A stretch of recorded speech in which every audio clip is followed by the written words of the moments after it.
बिस्मिल्लाहिर्रहमानिर्रहीम। अस्सलामु अलैकुम स्टूडेंट्स। क्लास 9 केमिस्ट्री की बुक है, चैप्टर नंबर 4 केमिकल बाउंडिंग।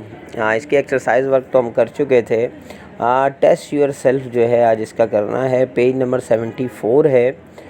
इसमें जो है टेस्ट यूर सेल्फ हम करेंगे। तकरीबन जो है 8 क्वेश्चन है। पहला क्वेश्चन है why an atom form chemical bound. Second है when atoms are considered to be unstable. Third है why does not helium atom tend to gain electron. Four है where are valence electron located and why are they important.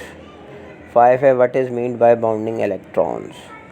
Six है write the electronic configuration of any atomic number 10, carbon atomic number 6 and sulphur atomic number 16. Y noble gases do not react with other element to form compounds.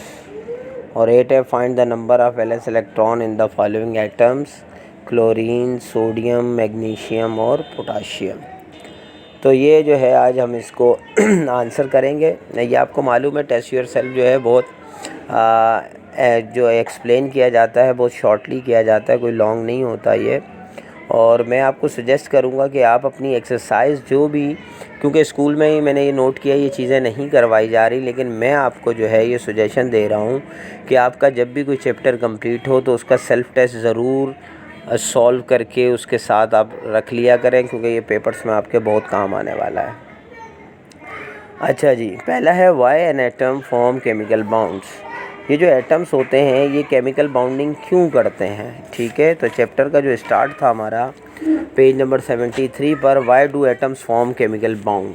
Heading ही यही है, आप heading ना दें, answer लिखें why do atom form chemical bound. The essential answer is that everyone in the world desire to be stable in their life.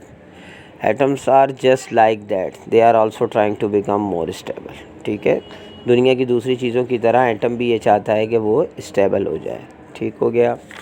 उसके बाद जो है next, when atoms are considered to be unstable.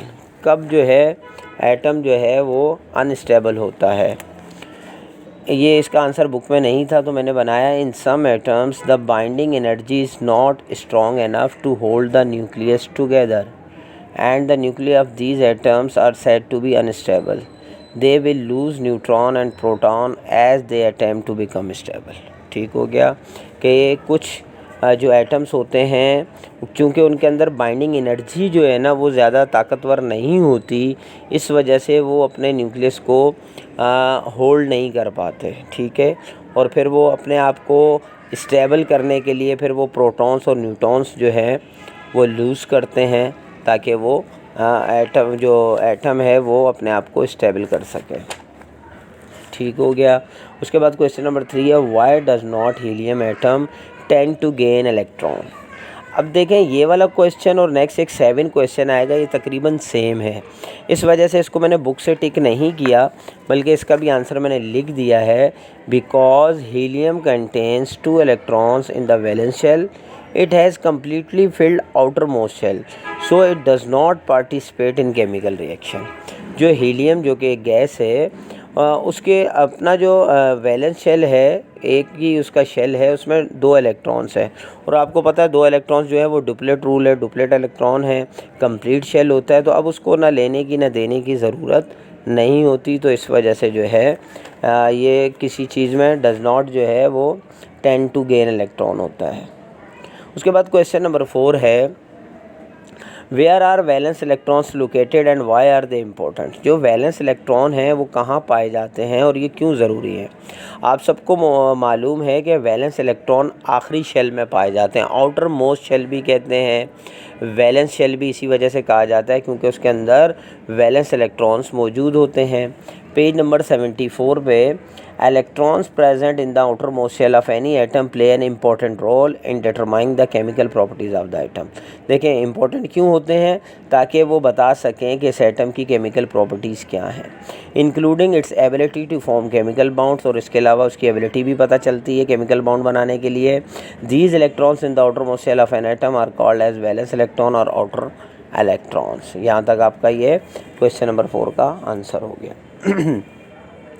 अच्छा जी, उसके बाद question number 5 है what is mean by bonding electrons, ठीक है। इसका बाउंडिंग जो इलेक्ट्रॉन्स होते हैं इसका क्या मतलब है, ठीक है। तो इसके नीचे ही देखें, टेस्ट योर सेल्फ के नीचे ही है 74 पेज नंबर पर, formation of chemical bond. Chemical bonding is the combining of atoms to form new substances. क्यों केमिकल बाउंडिंग क्यों होती है? ताकि जो कंबाइनिंग एटम्स हैं वो एक न्यू सब्सटेंस बना सकें। An interaction that holds two atoms together is called a chemical bound.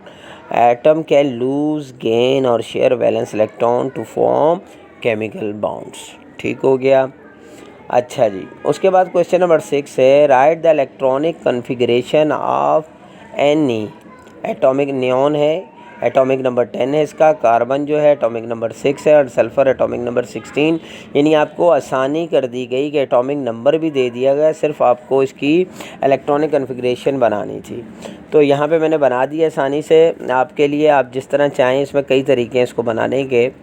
Neon जो है उसमें आपको बता दिया गया था कि इसके 10 जो है वो एटॉमिक नंबर है यानी।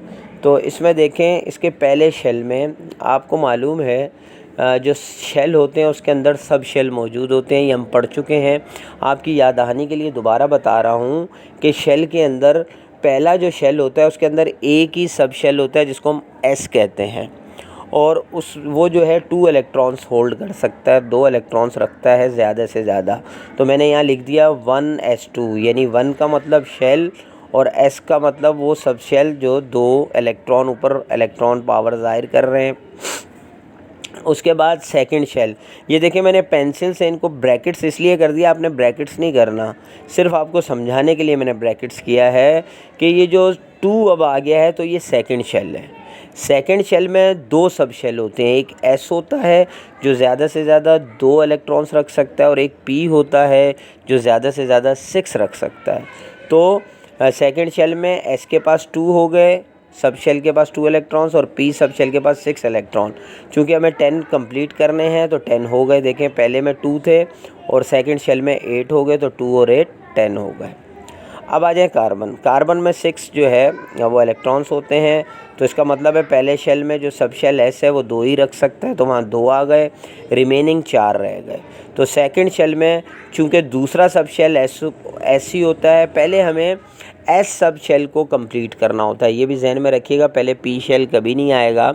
सेकंड शेल में पहले हमने S शेल को 2 उसके इलेक्ट्रॉन दे दिए, तो हमारे पास 2 और बच गए, तो वो हमने सब शेल P के 2 इलेक्ट्रॉन्स हैं। तो ये इलेक्ट्रॉनिक कन्फिग्रेशन कहलाती है। तो देखें 2 2 2 6 हो गए, कार्बन के पूरे हो गए। उसके बाद आ जाए सल्फ़र पर। सल्फ़र के 16 होते हैं। अब पहला शेल तो आपको मालूम है S2, सेकंड शेल भी आपको ऊपर मालूम था, नियॉन में हमने बनाया S2 और P के पास ज़्यादा से ज़्यादा 6 होते हैं, तो ये टोटल 10 हो गए। अब 6 बचे, तो तीसरे शेल में भी हम पहले S को 2 देंगे, 12 हो गए, फिर 4 बच गए, तो हमारे P सब शेल के पास 4 इलेक्ट्रॉन्स हो गए। तो ये मिला के देखें कि 16 जो है ये सल्फ़र के इलेक्ट्रॉनिक कन्फिग्रेशन हो गई। अच्छा जी, अब उसके बाद क्वेश्चन नंबर 7 है, why noble gases do not react with other element to form compounds. अब ये क्वेश्चन जो मैंने आपको हीलियम का बताया था ये बिल्कुल तकरीबन सेम है। इसका आंसर मैंने बुक से कर दिया, क्योंकि हीलियम का करता तो फिर आपको समझ में नहीं आता।